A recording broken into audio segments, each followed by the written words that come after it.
Application है, ये application दिखाइए मुझे, ऑर्डर दिखाइए अपना।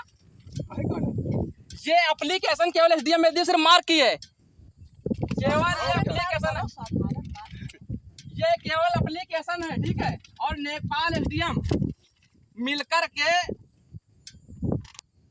ये केवल एप्लीकेशन है, ठीक है। इसके मार्क को एसडीएम ने खुद मुझसे कहा है कि मैंने कोई ऑर्डर नहीं किया है। 12 तारीख को उसकी डेट लगी है कि पुराना नक्शा कहाँ इस पे है, 30 साल जिस नक्शे पे है वो नक्शा सबमिट नहीं किया है। इनके मैंने समझा के रखा पहली बार, इनको पहली बार भैया आप जो करना हो नियमता काम करिए, कोई दिक्कत नहीं। अरे जहाँ जो जैसे अभी तक कागज एक नक्शा वो एक आपने नया बनाया है वो नक्शा।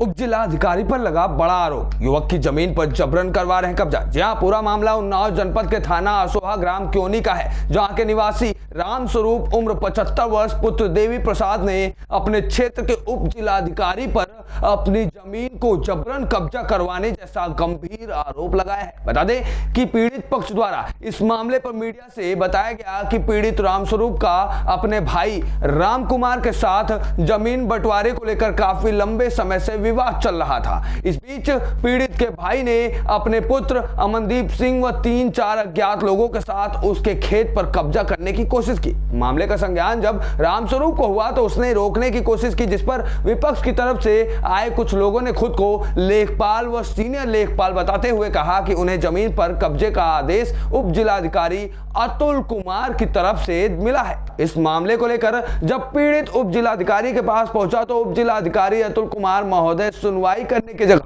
उल्टा पीड़ित पक्ष पर ही भरोस पड़े और पीड़ित व उसके पुत्र पर जबरदस्ती कब्जा देने के लिए दबाव बनाने लग गए। चलो मेरा एक ज़मीन का मामला है जो कि बंटवारे का है। मेरा एक पैतृक बंटवारा था ज़मीन का। तो 1998 में मेरे बाबा जी थे देवी प्रसाद, स्वर्गीय देवी प्रसाद, उन्होंने अपने 3 पुत्रों को बराबर बराबर बांट दिया था 1998 में। उनकी 2003 में मृत्यु हो गई। उसमें एक मेरे सबसे छोटे चाचा जी हैं, उन्होंने विरोध जताया कि ये बंटवारा सही नहीं हुआ है, इसको दोबारा ऐसे नहीं ऐसे बांटा जाए। उन्होंने फिर दबाव बनाकर पूरे परिवार पे 2005 में फिर बंटवारा उन्होंने कराया। उससे बाकायदा वो सहमत थे और जितने परिवार के लोग तो सारे लोग सहमत थे। और उन्होंने 2005-6 के आसपास बीच वाले चाचा की पूरी प्रॉपर्टी खरीद ली। उन्होंने खरीदने के बाद उसी ज़मीन पे सब लोग बराबर अपने अपने हिस्से पे काबिज थे, कोई कोई आपत्ति नहीं थी। अब अभी 6 महीना पहले उन्होंने दोबारा बंटवारे के लिए फिर मुकदमा डाला कि हमको अब बंटवारा ऐसे नहीं ऐसे चाहिए। तो ये पूरा मामला है। उसमें से किसी भी प्रकार की सुनवाई मेरे नहीं हो रही। मैं एसडीएम कोर्ट आया यहाँ पुरवा में भी, किसी प्रकार की एसडीएम साहब सुनने को कोई बात तैयार ही नहीं है। पता नहीं किस दबाव में है वो, ना तो किसी प्रकार कोई जानकारी विधिवत किसी प्रकार की कुछ भी नहीं दे रहे हैं। और हम उन्हीं के पक्ष में ही एक तरफा ऑर्डर करने के लिए तैयार हैं। और बहुत गलत तरीके से व्यवहार, आना मिलना, उनका व्यवहार भी गलत है। हम लोग कोई जानकारी चाहते हैं उनके चैम्बर में ऑफिस में जाकर के साथ ये जानकारी ऐसा है, किसी प्रकार के लिए वो तैयार नहीं है बात करने के लिए। हम चाहते हैं कि जो जैसा न्याय हो सही से न्याय हो, अपने जांच पड़ताल करें। ना तो नेकपाल मौके पे जाता है और ना किसी प्रकार का नेकपाल का भी कुछ उसमें से हाथ लग रहा है मुझे, जो कि ना सही तरीके से उन्होंने पूरा रिपोर्ट बनाई है, ना तो नक्शा बनाया है, ना कुछ ये मामला है पूरा। एक फर्जी रिपोर्ट तैयार की है, फर्जी नक्शा बना के तैयार किया है, जो कि वहाँ पूरी तरीके से गलत है। जिसका नक्शा ये है और एसडीएम के कहने पर ही नक्शा बनाया उसने, क्योंकि मौके का मुआयना भी नहीं किया, ना तो पक्ष को बुलाया ना ही विपक्ष को बुलाया। यहाँ तहसील में ही बैठ के नक्शा बना लिया, बल्कि उसका नक्शा पूरी तरीके से गलत है। और एक फर्जी रिपोर्ट बना करके एसडीएम को ऑर्डर बता करके एसडीएम साहब इसको बेचते हैं रोज नपवाने के लिए। बल्कि कोई अभी कोर्ट से कोई किसी प्रकार का कोई आदेश नहीं हुआ है ज़मीन नपवाने को लेकर के। एसडीएम के यहाँ आया, ऑफिस में आया, हमने कहा सर आप ऐसी बात है, फर्जी में 7-8 लोग गए हैं मौके पर कि अपने आप को एसडीएम तहसीलदार कानून को बताते हैं कि हमने ऑर्डर कर दिया है ज़मीन नपवाने का। उनको दिखाया, वो बहुत ज़ोर से चिल्लाने लगे, मतलब बहुत ही गंदी भाषा में हमको, मेरे पिताजी को, प्रार्थी को बहुत ही गंदी भाषा में इस्तेमाल करके भगा दिया यहाँ से। यहाँ हमने कराया, जाइए जो करना हो, आपको जाना है कोर्ट, हाई कोर्ट, जहाँ जाना वहाँ चले जाइए, हम जैसे बांट के दे रहे वैसे आपको लेना पड़ेगा। इस तरीके से ज़बरदस्ती दबाव बना रहे हैं वो। अब जब पीड़ित पक्ष ने उनकी शिकायत करने की बात कही तो महोदय ने यहां तक कह दिया कि वो किसी से नहीं डरते, ना ही किसी अधिकारी से, ना ही कोर्ट से, जिससे यह साफ पता चलता है कि किसी न किसी वजह से उप जिलाधिकारी महोदय विपक्ष पर मेहरबान है। अब वो वजह क्या है यह तो जांच का विषय। बंटवारा किया था इनके बाबा ने बंटवारा किया था 3 भाइयों में। इनके 3 भाई थे, राम स्वरूप, चंद्रपाल और राम कुमार। 2003 में इनके बाबा की मृत्यु हो गई। मृत्यु होने के बाद इनके जो चाचा थे इन्होंने फिर से जो है बंटवारे के लिए दबाव बनाया इनके पिताजी पे। दबाव बनाने के बाद इन्होंने क्या किया कि वहाँ पे जैसे अपनी मर्ज़ी से जैसे भी हुआ इन्होंने अपना खेत बंटवा लिया।